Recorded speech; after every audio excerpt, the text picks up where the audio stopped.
just because he's like tanky, especially with all the quas that he has in either build, essentially. And he's just too... Again, fight around their cooldowns very carefully.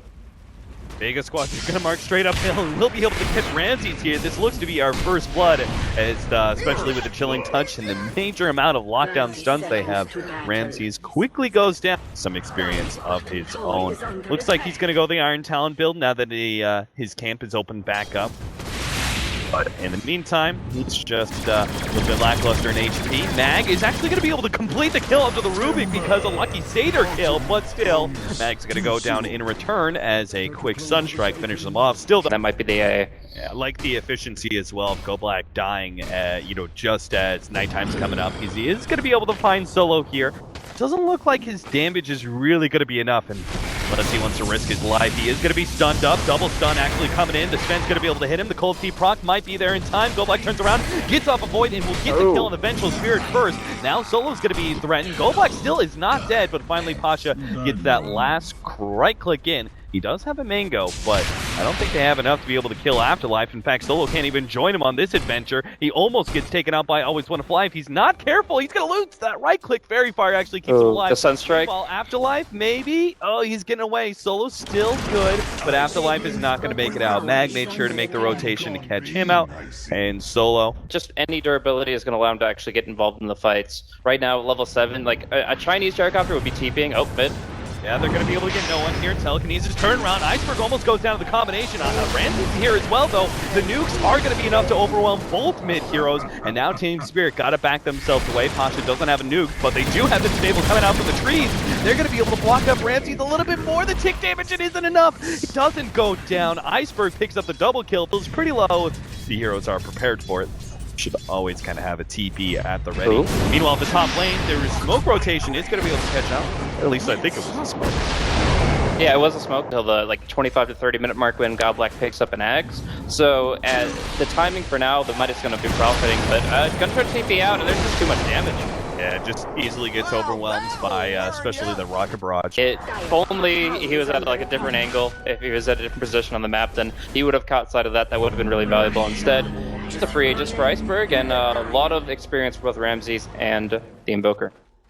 Level 10 Invoker already, level 11 on the Gyrocopter. Midas is Fury. We've got a Eul Scepter coming in for the Lina, so maybe what the... Okay. Just telekinesis void, and the Gyrocopter does it so much slower, but with Alacrity, it's actually the timing is not that bad. The rotation is going to come out from ۋeգa Ｓquadron. They'll be able to catch Afterlife, but that is all. And he already bought most of his items anyway. He's been collecting the pieces. Yeah, I really like how Tīm Ｓpirit did that with the Alacrity and the Tide, because like you saw, that smoke rotation would have been right when all the hard peeps were 2 hits from death, but instead they are all washed up. They get nothing out of that rotation but the Tide. Cool step! Oh, the Ice Blast! It is going to be able to take out that Aegis, and now they're actually going to be able to surround the Invoker. They do have GoBlack coming in, but it's not going to be fast enough. The Furion TPs, the Rubik TPs in from behind, and they will be able to get Solo, it looks like. He stole Magic Missiles, turns around on Sam the Slayer. GoBlack finishes off with the Void, and that looks to be almost the end of the engagement. Ramses cleans up the Vengeful Spirit, and now that really is the end of it. You'll see it had more potential with it. If the last 2 Ice Blasts that we saw we'll see one go across and Always Wanna Fly, actually should be enough to kill him. No Null Field, unfortunately. Yeah, if you've gone maybe the 1-4-1 build, and you start maxing out Null Field after that, maybe had succeeded in that smoke play and they had stolen the enemy Ancients, so that is a great pick. But right now he's farming a single stack of Ancients, and even that's exposed. Are going to be able to pick him off. Pasha gets blown up with a Sunstrike and everything else. ۋeգa Ｓquadron are not here in time to be able to get any sort of counter kill. Or maybe they will. No one actually managed to get the Eul Scepter onto Afterlife, hoping to be able to get off the red. The blue plate's already taken him up, but it sets up the Gyrocopter beautifully for an ultimate that hits on 2. The support is low. I Always Wanna Fly needs to be able to help out Ramses, though. Unfortunately, the nukes of the Lina are too much for him to handle, and now Always Wanna Fly has got their ability to farm rapidly, and we see a bit of a different story here from the Gyro. Always Wanna Fly, gonna get stunned up. Oh, fortunately, that was the Sprout. In this case, they're the ones getting the jump, and it's gonna be on 9 path. Lee, that is gonna be the case for ۋeգa Ｓquadron. Pasha is almost going to be blown up here. The Sunstrike will finish him off, and Solo sticks around a bit too long. They now actually manage to kill under the Black Cannon, have to back themselves away. Farther up, though, Max getting away with his Shadow Blade. They don't have any more counter vision, it seems. Always want to fly. Drop his last one. Oh, they do get Ramsey. They came back in, managed to get the Ravage out onto Vengeful Spirit alone, and they'll catch Solo as well. Not sure if the two supports are worth it, but it seems like it, especially with the Furion on the backside, managing to pick up one of those supports. And he's still kind of dancing around. He has a Shadow Blade up in another 4 seconds. He needs some time, though, and he's not going to have it. Team Spirit surround him pretty damn quickly and managed to get that kill. Team Big thing was that the Nature Prop was able to kind of assassinate the Rubik on the backside there with the Shadow Blade, because, well, actually going to be caught. Night Stalker going down very quickly. Nice little Yules combo there, and it's going to be the Sven to take his life. But if the Rubik hadn't died there, he would have had Ice Blast. He would have been able to walk away with that and remembered it for subsequent engagement. Ice Blast fall down so strong, but oh my! That's even stronger. God's strength prevails. Advantage. The small advantages that the teams have over one another fluctuate so heavily. Normally that timing is a bit more centered. You know, you have like at least 5 minutes to dominate a fight and go from there. But the game is so damn back and forth. They are going to be able to try and get the Ravage out. No one is going to be picked off here, and they manage to take out the Ancient Apparition as well. No one gets off his Laguna Blade, but he's definitely dead. Pasha, though, because that Laguna Blade is going to be able to finish off the Gyrocopter. Pasha coming in, still wanting to get a little bit more.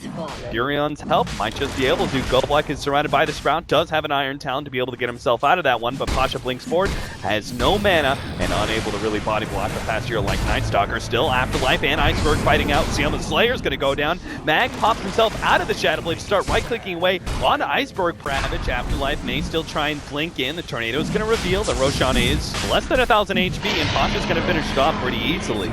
Team Spirit, without that Ravage, know that there's probably had that timed out, hoping to be able to take the tier 3 before it's up and back themselves away. Iceberg has his ag, sure enough. Yep, ۋeգa ＳQuadron take that tier 3 back out. Click damage isn't going to be quite enough. Go Black, though, is on hot pursuit. They blink forward by the Tide Hunter. He managed to see no one, slows him down with Gush. Go Black is going to try and pursue. Looks like the Tornado managed to catch out the Ancient Apparition. They'll get that kill, but no one was kind of the big fish, and they won't be able to get him. Pasha being slowed down by Go Black, but he has more than enough time to be able to get himself out of the engagement. Afterlife managing to stop Mag's TP out, but if they don't have counterwards, they do. These pick them up just in time before the teleport completes. 18-20 now as Team Spirit strike back at play. That was just a little bit of technical issues, but hopefully we should be good now. Anyway, ቪеጋ ＳQuadron. Oh, Ramses. Oh boy, Ramses really stuck. He's gonna have to kill the Vengeful Spirit. Try and TP out from there. They may have enough damage anyway, though. The Ice Blast is not going to be enough to take him out, it looks like. He gets away. The escape for the Gyrocopter. In exchange, he uses up his 9-second BKB, and it looks like they still want to hunt. They have the vision, of course, on Mag. There's no way he gets out, even with the Hex, but Ninepath's going to try to turn it back around the other way. The Ravage goes down, will be able to control up Pasha, but he turns around. The Ice Blast is coming in, doesn't clip anything there. And they did manage to steal that Storm Invoker, who is getting very close to those big-time levels. Oh, snatching the Bounty Rune. Not sure if that was the best play in the world. They do have the backup, though. The stun from different Pachi blows up the Invoker, and Always Want to Fly, who stole Laguna Blade, doesn't have enough mana for it. Mana. It's too costly for him. Team Spirit caught. Absolutely. I mean, we've been seeing that, like, it's essentially them playing, like, their experience against Bat Riders, their experience against Night Stalkers, and now it's actually daytime. They are going to be able to find Go Black on the side, but the Ravage controls and hits on 4-2 with the Gyrocopter ultimate over the top. Team Spirit had the smoke initiation. Pasha's still going at it with Ramses, but he's down to just clown on Ramses as soon as he gets his hands on. Oh, take him out in Go Black as well. Iceberg trying to control up Pasha as best as possible. Pasha continues to go for more, but the Sunstrike will finish him off. A 3-for-3 exchange somehow. But Go Black, they do manage to keep the gem. Afterlife to die here. Solo doesn't have another Ice Blast, but Mag is going to be able to catch him. The Sprout blocks him out. The Iceberg can't really stop that. This may actually try and go for the quick pick off on Solo. Yeah, I think he's tempted. Blink and the Cold Snap should do it. I mean, really, what's a Furion going to be able to do with that? Especially with Cold Snap and Forge Spirit's already out, and you're... Because the Lina factor, the Ags factor, I would say that, yeah, Sven is much more dependent on not being disabled than anything else. Go out, Afterlife's going to be able to clip too. They have the meteor over the top. Nice swap! Out, but a beautiful deafening blast coming out from the Invoker nonetheless. BKB activated, but it doesn't seem like Lina's getting out of this one. Oh, Ice Blast turned around, back onto Mag. He's almost dead here, but Pasha, he's going ham and looking the can, but it's just not enough. There's too much damage. Overwhelms his HP pool, and Solo, last man out, true to his name, is going to be living life alone here until he finally dies, trapped and alone in a corner. I think they're really regretting not pushing in the mid lane when they had the chance. Now things are getting really out of control. Team Spirit moving in hard on Roshan. Aegis and Cheese for them. Aegis for the Gyrocopter, of course. The Cheese will, obviously, as we go a little bit further down the road, we're going to be seeing the Gyrocopter look for his own Satanic, and then Solo's going to pick up his own Aghanims, which will... And he's dead. Afterlife jumped on him. Gush slows him down. No one came in for the side. He's going to be forced into a BKB there, and that will be able to get him out. Yeah, I feel like with the only exception being the Furion factor, that Team Spirit have just a better lineup at this stage in the game and a better way to manage it. They're going to get a little free pick on the Ancient Apparition too. Now they may look to push because there's no Ice Blast. Just too big. God Strength would allow him to actually push, you know, just as fast. The danger, of course, being that, like, Iceberg alone could probably defend that top lane push with his refresh. I think as soon as he POTs, though, they just go for tier 4s. They could honestly commit to the throne if there's no Sven involved for 45 seconds. Do you think a Sven, if you just have, like, Sven... Ooh, they're going to pick something here. Raptor's going to go out on the Mag, but Pasha's coming in fast. He's going to go for Goldblack, but there is the Yule Scepter up with Melina. That's not the target, but he now turns his attention to Ramses. Oh, look how the blade is going. They need out the right click, and they get it, too. Iceberg is here. He hits a big deafening blast. He does not have the refresher anymore. Gonna be slowed down. Afterlife forced to eat the cheese. Farther down, Iceberg starts showing himself. It's going for no one. The Ice Blast is gonna be coming in. It doesn't hit anything though. Iceberg's making his way out thanks to that, in part, shell that he's got going. Pasha's just running out of time at this point. He's gonna be kited around pretty heavily. Solo, he's gonna be the target. He will be able to take him out at the very least. Gush slows Pasha down, and he just can't get his hands on anybody. Always want to fly controlling the telekinesis and Stormhammer, and that's 4 down from Vegas. Engagement was completely marginalized. Now the mid-racks will fall without the Gyrocopter's help, and it's just not looking good for Vega. Their Sven has already seen his timing window, his peak, and now he's going into the valley, and it's just Team Spirit to start dominating, taking the mid lane and not looking at top. It's going to be caught here. Yeah, he just got buyback, so he buys a bit of time, but... okay. Next gonna push out, but 30 seconds still left. Lina does not have buyback. What in the world? I feel like you have to go for the double buyback play. Like, it's still a losing move, but it's better than losing 2 lanes and guaranteeing the loss. Here we see Sioma going down, Solo as well. Sven now has buyback. I think he just miscounted his money a little bit. I don't know. In the end, yeah, it wasn't that much. He's now got it, but yeah, it's too late. 2 lanes of racks. Sioma the Slayer, swap back. Not going to be able to do anything with that, and that pretty much looks like the game point. I mean, that's pretty clear to anybody. So at this point now, it's 3v5. They will have to go for the ultimate defense, and I don't even think Spirit has to risk it. They could just be very up in 2 seconds. That Ice Blast does make quite a big difference here. Ramsey, Ravage is going to come in. It is going to be not enough, actually. Yule Scepter doesn't hit. Therefore, no. Iceberg comes in. Will be able to throw out the deafening blast that pushes back a couple of heroes, but Pasha, again, isn't able to lock him down. They'll get Afterlife, it looks like, as he does not have enough for a refresher or Ravage. Always want to fly, buying him some time with the Glimmer Cape, but he still goes down in return, thanks to a long-range Laguna Blade artillery blast. He has both now. It's the best of both worlds. The Gush can last 8 seconds by doubling it up. Obviously, the double Ravage. We're going to see a swap here onto the Gyrocopter, and it looks like he's still just going to be able to walk away. Vengeful Spirit giving up, but you take now. Like, obviously, like, the idea is, okay, well, we could just hit him a few times, Laguna, Ice Blast, and that's 2,000 HP, not 3,000.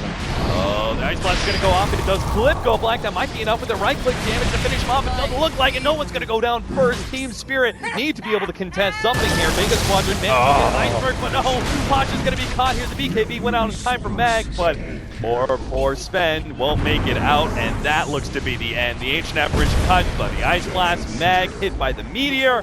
They only have buyback on Lina and the Furia now. GG, well played is called from Véga Ｓquadrոn. Game number 1 goes to Team Spirit. Absolutely well done by them. They were able to bring it back despite a couple of raw engagements that didn't really work out the way they wanted it to. A lot of Sven Ancients being cleared out in favor of Véga instead of the Gyrocopter. That's really critical economy advantages that Véga were able to accumulate, but still Spirit were able to kind of keep it together to make the team fights happen. Iceberg, his execution on Invoker, just impeccable. And just across the board, I gotta say the Team Spirit were able to impress me.